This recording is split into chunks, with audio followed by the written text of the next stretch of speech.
आज मैंने आप सभी के लिए सोहन देवी आईटी कॉलेज की तरफ से वीडियो बनाया है। आज का टॉपिक है हमारा व्रत। आज हम पढ़ेंगे व्रत के बारे में, व्रत के अवयव के बारे में और व्रत की रचना के बारे में। अब हम बात करते हैं व्रत की परिभाषा के बारे में। क्या होती है व्रत की परिभाषा? जब कोई किसी बिंदु से समान दूरी पर एक बिंदु नियत रहता है या स्थिर रहता है, उसे हम व्रत कहते हैं। व्रत के बहुत सारे अवयव होते हैं। जैसे हम स्टार्ट करते हैं केंद्र से। केंद्र क्या होता है? एक बिंदु होता है जिसके द्वारा एक लंबाई फिक्स होती है, उस पर हम सर्कल बनाते हैं। यह हमारा केंद्र होता है। केंद्र दूरी रहेगी 20 mm, 30 mm, 40 mm, 50 mm। ये व्रत की लंबाई हो जाएगी। अब हम बात करते हैं इसकी परिधि की। परिधि क्या होता है? इसमें केंद्र से समान दूरी पर जो सर्कल बनेगा या बिंदुओं पर लगाएंगे वह परिधि कहलाएगी। आप देख सकते हैं जो भारी आवरण रहेगा व्रत का वो परिधि कहलाएगी। अगली बात करते हैं हम त्रिज्या की। त्रिज्या क्या होता है? केंद्र से जो दूरी रहती है सर्कल की वह हमारी त्रिज्या कहलाएगी। ये 20 mm, 30 mm, 40 mm, 50 mm अलग अलग साइज की रहती है, उसे हम त्रिज्या कहते हैं। अगला है व्यास। व्यास हमेशा सेंटर में से दोनों बिंदुओं की तरफ होता है और यह त्रिज्या का डबल होता है, 2 गुना। व्यास जो है त्रिज्या का 2 गुना होता है। आप चित्र में उसे देख सकते हैं, दोनों साइड कवर कर लेता है। अगला अवयव है इसका अर्धवर्ग। अर्धवर्ग क्या होता है? नाम से स्पष्ट है, अर्ध मतलब आधा, वृत्त मतलब सर्कल।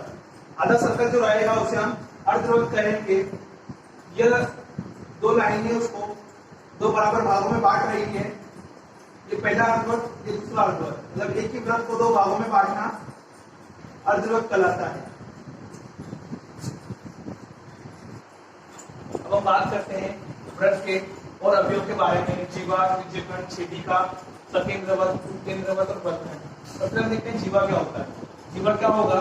2 बिंदु रहेंगे जो या 2 चाप रहेंगे जो व्रत के केंद्र से होकर जाएंगे, व्रत के केंद्र से ना होकर जाकर व्रत को 2 भागों में विभाजित करेंगे या 2 खंडों में बांटेंगे, उसे हम जीवा कहेंगे। यह व्रत का केंद्र होता है हो, ये व्रत के केंद्र से न जाते हुए साइड में से निकलेंगे 2 बिंदु, ये होता है हमारा जीवा। अगला है छेदिका। छेदिका क्या होता है? यह भी व्रत को 2 भागों में विभाजित करे परंतु व्रत के केंद्र से होकर न जाए। व्रत का केंद्र ये रहा हो और व्रत के 2 भागों में विभाजित कर रही है, ये खंडों में विभाजित कर रही है परंतु व्रत के केंद्र से न होकर जाए, उसे हम छेदिका कहते हैं। त्रिज्यखंड क्या होता है? त्रिज्यखंड में 2 त्रिज्या रहेगी और एक चाप रहेगा पर्टिकुलर व्रत के अंदर, उसे हम त्रिज्यखंड कहेंगे। अब अगला देखते हैं हम सकेंद्रवत क्या होता है। सकेंद्रवत वो होता है जो एक ही बिंदु से बहुत सारे व्रत बनाए गए हो समान दूरी पर, उसे हम सकेंद्रवत कहते हैं। इसका सेंटर पॉइंट हमेशा एक ही रहेगा, वो जो एक ही बिंदु से बनाए गए विभिन्न व्रत सकेंद्रवत कहलाते हैं। अगला है उत्केंद्रवत। उत्केंद्रवत में क्या होगा? एक ही व्रत के अंदर अलग अलग दूरी पर बनाए गए व्रत उत्केंद्रवत कहलाते हैं। चित्र में आप देख सकते हैं सभी का केंद्र है, सभी अलग अलग दूरी पर है, निश्चित दूरी पर है। ये दोनों सकेंद्र और उत्केंद्र में अंतर है। अगला आता है वृत्तखंड। वृत्तखंड क्या होता है? जो व्रत का कोई हिस्सा हम छोड़ देंगे और पूरा हिस्सा जो कवर कर लेगा उसे हम वृत्तखंड कहेंगे। ये थे व्रत के अवयव। अब हम पढ़ेंगे इसकी व्रत की रचनाओं के बारे में। अब हम बात करते हैं व्रत की रचना की। क्वेश्चन आता है इसका, एक 30 mm व्यास के व्रत की रचना कीजिए जिसे एक रेखा स्पर्श करती हो। हमें इसका व्यास दे रखा है व्रत का 30 mm। सबसे पहले हम इसमें इसके यूज करेंगे 10 mm बराबर 1 सेंटीमीटर। यहाँ पर 30 mm बराबर 3 सेंटीमीटर।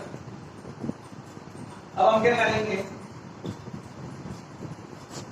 अब हम इसमें 3 सेंटीमीटर का स्केल पर प्रकार की सहायता 3 सेंटीमीटर रखती लेंगे, उसे एक बिंदु बनाएंगे और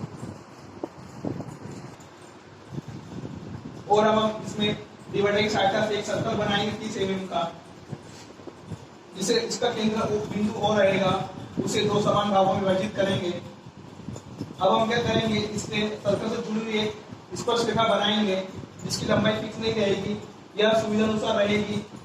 जो सेंटर पॉइंट रहेगा, जिस बिंदु पर आकर रुकेगा, और ए के बीच में हम उसे जुड़ता हुआ एक चांदी की सहायता से 90 डिग्री का कोण बनाएंगे और बिंदु ओ से आगे की लाइन जो डैश रहेगी, जो लाइन से जुड़ी हुई है सर्कल से, उसे हम स्पर्शरेखा कहेंगे। इस प्रकार हमें वृत्त की रचना करेंगे, उससे एक स्पर्शरेखा जुड़ी हुई है। अब इस रचना के पद में आते हैं। सर्वप्रथम एक सर्कल बनाएंगे, इसमें हम इसे ओ नाम देंगे, उसे समान भागों में बांटेंगे। अब एक स्पर्शरेखा बनाएंगे, हम इसको ए नाम देंगे, इसको बी, इसको सी, और बिंदु ओ से ए के बीच 90 डिग्री का कोण बनाएंगे चांदी की सहायता से, और आगे की लाइन निर्देश बनाएंगे। इस प्रकार हम एक स्पर्शरेखा की रचना करेंगे। अब हम बात करते हैं वृत्त की रचना के अगले क्वेश्चन की। क्वेश्चन आता है 20 mm का चाप खींचिए जो 2 रेखाओं को स्पर्श करता है, जिनके मध्य का कोण 60 डिग्री है। हम इसके लिए करेंगे, इसमें 10 mm बराबर 1 सेंटीमीटर, 20 mm का चाप है, मतलब 2 सेंटीमीटर का इसमें चाप आएगा, और इसका 60 डिग्री रहेगा। अब हम आते हैं इसकी रचना पर। सर्वप्रथम एक रेखा खींचेंगे, सुविधा अनुसार है 5 सेंटीमीटर, 7 सेंटीमीटर, 9 सेंटीमीटर।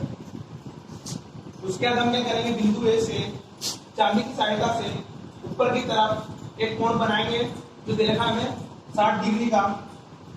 उसके बाद हम क्या करेंगे, बिंदु ए से कुछ दूरी पर नीचे की तरफ एक चाप काटेंगे जो अभी रखा मैंने R20। चाप काटने के बाद हम क्या करेंगे, चाप का बिंदु रहेगा थोड़ी दूरी पर, उससे एक बिंदु बनाएंगे C, और इसी के समांतर एक रेखा खींचेंगे, हम ए के समांतर रेखा खींचेंगे, उसे हम नाम देंगे FG, इसे नाम दिया हमने DE। दोनों के बीच की दूरी को हम R से दर्शाएंगे, जो है लिखेगा R20।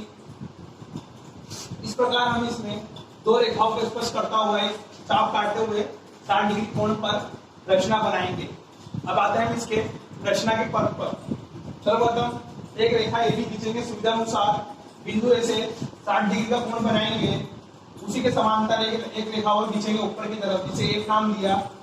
बिंदु ए से कुछ दूरी पर एक चाप काटेंगे जो हमें दे रखा है 20 mm का, उसी की तरह ऊपर नाम देंगे बिंदु को E, दोनों के बीच की दूरी को नाम देंगे R जो हमारी त्रिज्या रहेगी वो।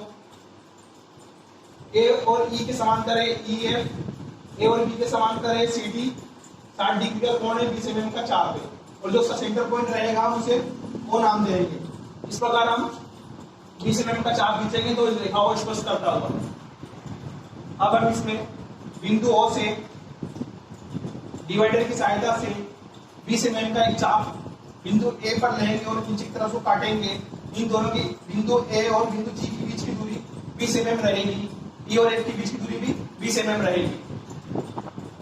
अगला क्वेश्चन है हमारा 20 mm, 30 mm, 40 mm के वृत्त बनाइए जो एक दूसरे को स्पर्श करते हुए रचना करनी है। हमारा क्वेश्चन है स्पर्श करना है, तीनों वृत्तों का आपस में एक दूसरे से जुड़े रहे।